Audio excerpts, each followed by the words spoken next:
This session will see definition of IoT, characteristics of IoT, examples and physical design of IoT.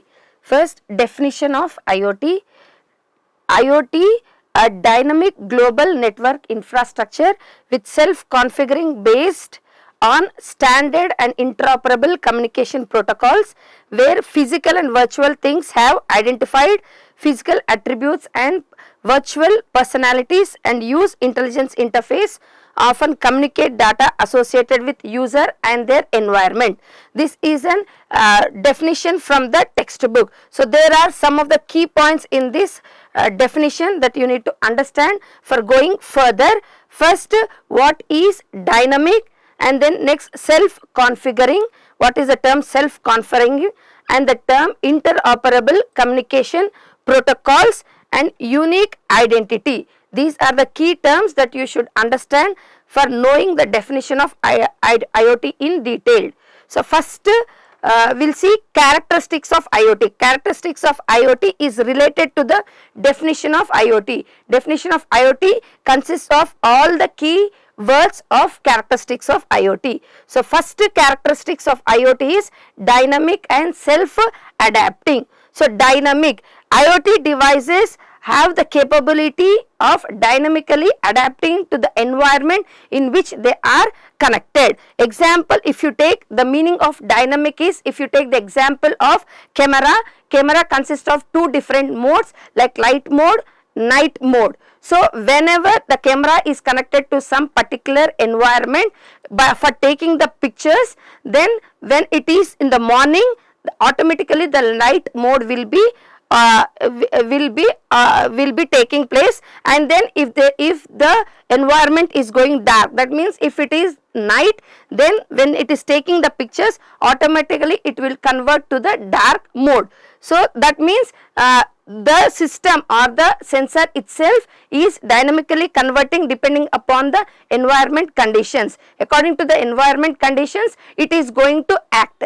So, if it is the day, it is taking light mode. If it is night, it is taking night mode. This is the example for dynamic and self-adapting. According to the situations in the environment, IoT sensors will adapt to that particular environment and operate the functionalities.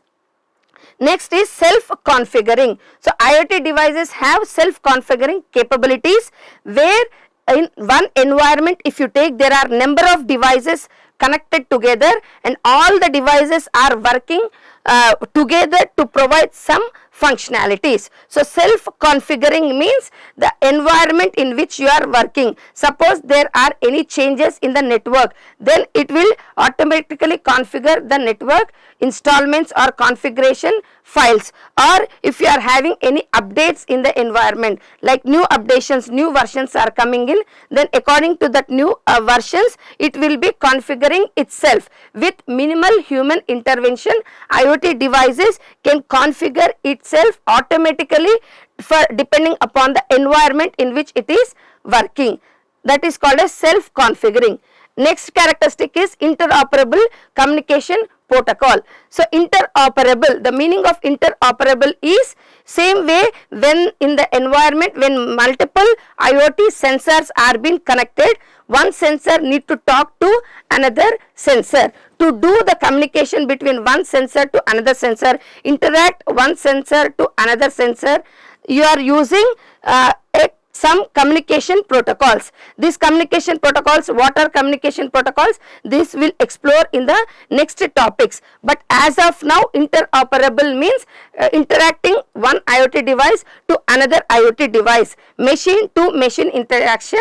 Why we are doing that interaction? To do communication, to exchange the data, to transfer the data from one sensor to another sensor. For exchanging the data, you need communication protocols. So, basically interoperable means talking one devices to another device. Next characteristic is unique identity. So, if there are many devices connected in one environment, for you to identify one device among multiple devices, you need to have some unique identity. Like if the many computers are connected in the LAN, To identify one particular system, we will be having IP address or some URL. In the same way, IoT sensors which are connected in one environment, every IoT sensor has some unique identity. That is, what is the type of the sensor, what is the name of the sensor, what is the number of the sensor. Like this, you will be having some unique identity. Why we need unique identity is when we want to communicate to another sensor, to whom we are going to communicate. For that person, you need to know some unique identifier. Like if I want to make a call to person B, I am person A, I want to call to person B. The basic thing is that I need to know the phone number of person B so that I can communicate with one person to another person. In the same way, for one sensor to communicate to another sensor, it should know what is the unique identifier of that particular sensor so that communication can go on efficiently. This is one of the advantage to have an unique identity and unique identifier for each sensor. Next characteristics is integrated into information network. Integrated means why we are connecting in one environment multiple sensor is to get some functionality, to get some output. If you take weather monitoring system, where in weather monitoring system there are multiple sensors connected, integrated together, interacting, exchanging the data, and through some networks. You can exchange the data through networks and then communicate and exchange data with other devices. Here devices can be there, or IoT systems or IoT infrastructure can also be there. System to system or device to device, we are integrating and connecting to collect the data and exchange the data. What we are doing by collecting all this data, you are doing some analysis on it. Data analyzation will go on. You are going to use some techniques to analyze the data and infer some output out of it and get some functionality. Like all the devices continuously sending the data.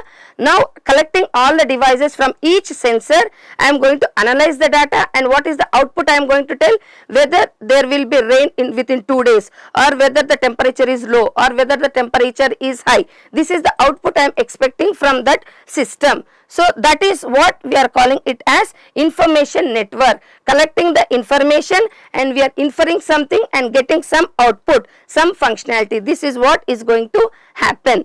That is the example for integrated into information network. So these are the different types of characteristics of IoT. Using this, we can know the definition of IoT. We can understand better definition of IoT if you know what is meaning of dynamic, what is the meaning of self-configuring, what is the meaning of interoperable, and what is the meaning of physical things and virtual things. Virtual things may not appear, but you can use them. And then physical attributes. So combining all these words, it is called as definition of IoT. Basically, definition of IoT is internet and things. Things can be anything which is around us, communicating through the devices, getting some data and telling some output. This is the functionality of IoT systems.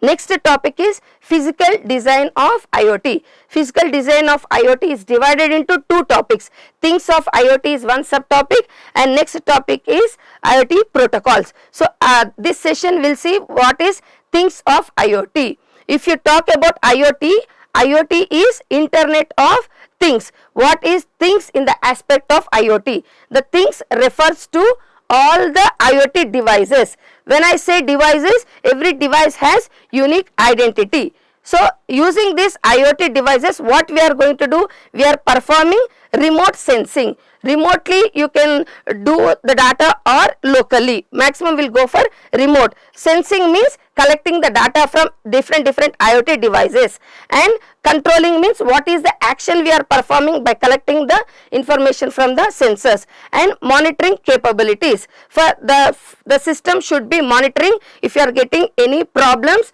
In order to resolve that problems, analyze that problems, we need to continuously monitor that environment. And if you want to update the environment, the previous data you require. For that purpose, you are continuously monitoring the capabilities of IoT devices. So things here is machines which are connected, multiple machines are connected together to perform sensing, actuating and monitoring capabilities. And then next, IoT devices, we are using this for exchanging the data or collecting the data. After collecting the data, we are processing the data with other connected devices. Here it can be devices or it can be systems. We are connecting it and passing the data. Passing the data can be done locally or centralized. Locally means when it is connected to one environment, LAN, WAN, like that. Or if you want to send the data to centralized servers, or you can also use cloud based applications. So this we are talking about. Why? Because what are the data we have collected, to exchange the data and to process the data, that can be done locally or using centralized server, remote server or some cloud based applications. In the same way, IoT device have several interfaces connections. So to know that interfaces, generic block diagram of IoT devices. These are different types of interfaces, like you have memory interfaces, connecting interfaces, audio video interface, input output interface, storage interface, and then input output interface. Different types of interfaces are there in order to exchange the data. So this block diagram will be explained in the next session.